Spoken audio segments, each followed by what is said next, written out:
आज हम पढ़ेंगे MPPSC यूनिट 6 का भारत सरकार अधिनियम 1919। ये बहुत ज़्यादा इम्पॉर्टेंट है, इसलिए ज़्यादा इम्पॉर्टेंट है क्योंकि इसी अधिनियम के लागू होने के बाद लोकसभा राज्यसभा का गठन किया गया, लोक सेवा आयोग का गठन किया गया। तो बहुत सारी ऐसी चीज़ें हुई जिसकी वजह से ये बहुत ज़्यादा इम्पॉर्टेंट है और ये MPPSC के 6 यूनिट में है। चलिए इसके बारे में पढ़ते हैं। ये अधिनियम जो है तो ये 1919 भारत सरकार अधिनियम 1919 कहलाता है, लेकिन ये 1921 में लागू हुआ था। इसको अपन पढ़ते हैं। 20 अगस्त 1917 को ब्रिटिश सरकार ने पहली बार घोषित किया कि उसका उद्देश्य भारत में क्रमिक रूप से उत्तरदायी सरकार की स्थापना करना है। क्रमिक रूप से 1919 में भारत शासन अधिनियम बनाया गया जो 1921 में लागू हुआ। इस कानून को मॉन्टेग्यू चेम्सफोर्ड सुधार भी कहा जाता है। उस समय मॉन्टेग्यू भारत के राज्य सचिव थे और जो चेम्सफोर्ड थे वो भारत के वायसराय थे। 1919 के अधिनियम की जो विशेषताएं हैं वो अपन पढ़ लेते हैं।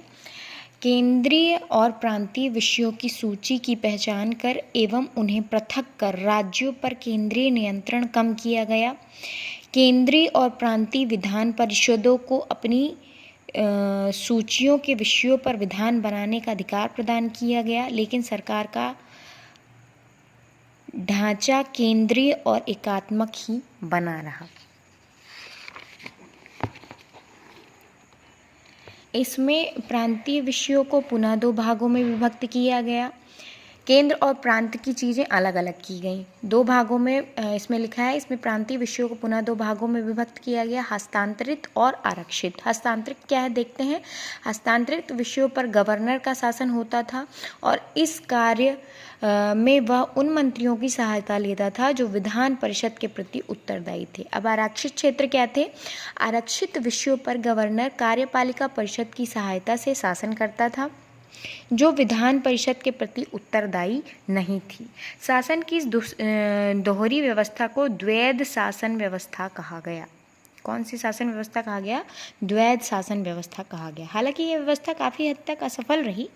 अब अपन थर्ड पॉइंट देखते हैं, इसमें क्या इंपॉर्टेंट है। इस अधिनियम ने पहली बार द्विसदनीय व्यवस्था और प्रत्यक्ष निर्वाचन की व्यवस्था प्रारंभ की, जो कि आज तक चलती आ रही है। पहली बार इस अधिनियम ने पहली बार द्विसदनीय व्यवस्था और प्रत्यक्ष निर्वाचन की व्यवस्था प्रारंभ की। इस प्रकार भारतीय विधान परिषद के स्थान पर द्विसदनीय व्यवस्था यानी राज्यसभा और लोकसभा का गठन किया गया। इसके बाद ही राज्यसभा और लोकसभा का गठन किया गया था। दोनों सदनों के बहुसंख्यक सदस्यों को प्रत्यक्ष निर्वाचन के माध्यम से निर्वाचित किया गया। पहली बार ऐसा हुआ। इसके अनुसार यह आपका चौथा पॉइंट है। इसके अनुसार वायसराय की कार्यकारी परिषद के 6 सदस्यों में से कमांडर इन चीफ को छोड़कर 3 सदस्यों का भारतीय होना आवश्यक था। इसमें भारतीयों को भी हिस्सा दिया गया। इसमें भारतीय भी थे इस अधिनियम में। इसने सांप्रदायिक आधार पर सांप्रदायिकता का जनक तो लॉर्ड मिंटो को कहा जाता है, जिसने अलग से पृथक निर्वाचन की मांग की थी। इसमें भी यही था। इसमें जो हम लोगों का जो भारत पाकिस्तान हुआ और बहुत खालिस्तान की मांग उठी, इसके बारे में ये चीज़ें यहीं से शुरू हुई। इसने सांप्रदायिक आधार पर सिखों, भारतीय ईसाइयों, आंग्ल भारतीयों और यूरोपियों के लिए भी पृथक निर्वाचन के सिद्धांत को विस्तारित कर दिया। छठवां अपन देखते हैं। इस कानून ने संपत्ति कर या शिक्षा के आधार पर सीमित संख्या में लोगों को मताधिकार प्रदान किया। 7वां पॉइंट है, इस कानून ने लंदन में भारत के उच्चायुक्त के कार्यालय का सृजन किया और अब तक भारत सचिव द्वारा किए जा रहे कुछ कार्यों को उच्चायुक्त को स्थानांतरित कर दिया गया। 8वां पॉइंट है, इससे एक लोक सेवा आयोग का गठन किया गया। अतः जो ये लोक सेवा सिविल सेवा जो अपन पढ़ रहे हैं, तो ये सबसे पहले इसी में हुआ। इससे एक लोक सेवा आयोग का गठन किया गया। अतः 1926 में सिविल सेवकों की भर्ती के लिए केंद्रीय लोक सेवा आयोग का गठन किया गया। ये सबसे ज़्यादा इम्पोर्टेंट है कि लोक सेवा आयोग का गठन इसी अधिनियम के माध्यम से 1926 में हुआ।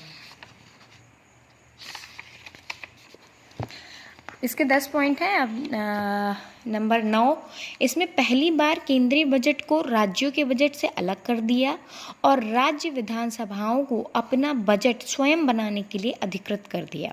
10वां पॉइंट देख लेते हैं। इसके अंतर्गत एक वैधानिक आयोग का गठन किया गया जिसका कार्य 10 वर्ष बाद जांच करने के बाद अपनी रिपोर्ट प्रस्तुत करना था। ये आपका 1919 का अधिनियम पीएससी का जो सिलेबस है उसमें 6 यूनिट में ये है।